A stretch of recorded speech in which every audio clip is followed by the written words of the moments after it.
Division Thotapalli Rajamma, 20వ division K Venkata Veeranjaneyulu. ఈరోజు Nellore rural MLA గారి కార్యాలయంలో ముఖ్యమంత్రి సహాయ నిధి చెక్కులు 40 మందికి 26 లక్షల రూపాయలు ఈరోజు ఇవ్వడం జరిగింది. గతంలో ఎప్పుడూ లేని విధంగా, ఎన్నడూ చూడని విధంగా ఈ ప్రభుత్వం అధికారంలోకి వచ్చిన తర్వాత మునుపెన్నడూ లేని విధంగా ముఖ్యమంత్రి సహాయ నిధి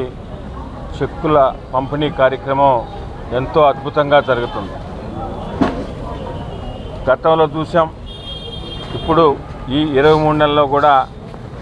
మనం చూస్తూ ఉన్నాం. పేద, మధ్య, బడుగు, బలహీన వర్గాల వారికి ఆసుపత్రుల ఖర్చుల నిమిత్తం ముఖ్యమంత్రి సహాయ నిధి కింద గౌరవ ముఖ్యమంత్రి శ్రీ నారా చంద్రబాబు నాయుడు గారు ఏదైతే మాట ఇచ్చారో, కుటుంబంలో ఒక వ్యక్తికి, ఆ కుటుంబ పెద్దగా ఉన్న వ్యక్తికి ముఖ్యంగా ఏదైనా ఆరోగ్యం బాగలేకపోతే ఆ కుటుంబం ఎంత కలత చెందుతుందో, ఎంత బాధపడుతుందో ఇవన్నీ ఆయన ఎలక్షన్స్ ముందు చూసిన తర్వాత,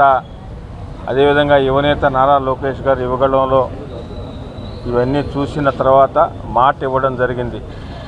రేపు కూటమి ప్రభుత్వం అధికారంలోకి వస్తే ముఖ్యమంత్రి సహాయ నిధి అనేది మీకు ఎంతగా ఉపయోగపడుతుందో మీరే చూస్తారన్న మాట ప్రకారం ఈరోజు ఒక్క నెల్లూరు రూరల్ నియోజకవర్గంలో ఈ 23 నెలల కాలంలో దాదాపు 581 మందికి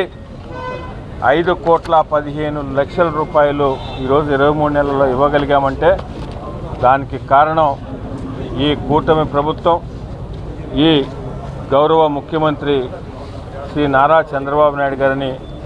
మీ ద్వారా ప్రజలందరూ కూడా తెలియజేస్తూ, ఒక పక్కన అభివృద్ధి, ఒక పక్కన సంక్షేమం, హెల్త్, ఎడ్యుకేషను అన్ని విభాగాల్ని సమానంగా చూసుకుంటూ ఈ ఆంధ్రప్రదేశ్ రాష్ట్రాన్ని భారతదేశంలోనే అగ్రగామిగా నిలిపేందుకు ఏదైతే నిరుద్యోగ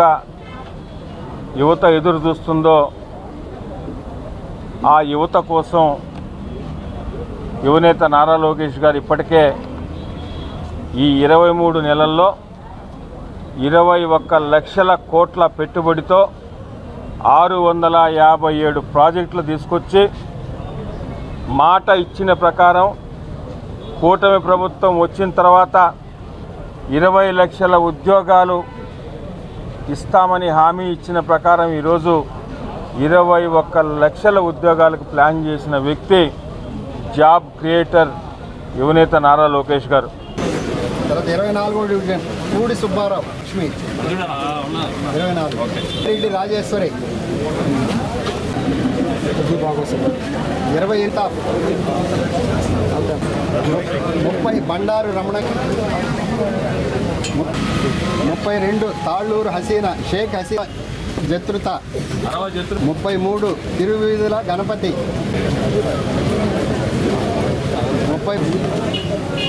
35 బత్తల కిషోర్ కుమార్, 1 యనమాల రామచంద్రారెడ్డి, పాడేటి వరలక్ష్మి మనవరపాడు, గుడిసేనయ్య, మొలకందుకోరు కొనక,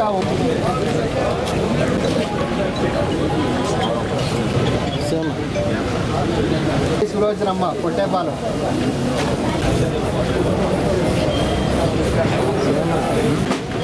ఫోటో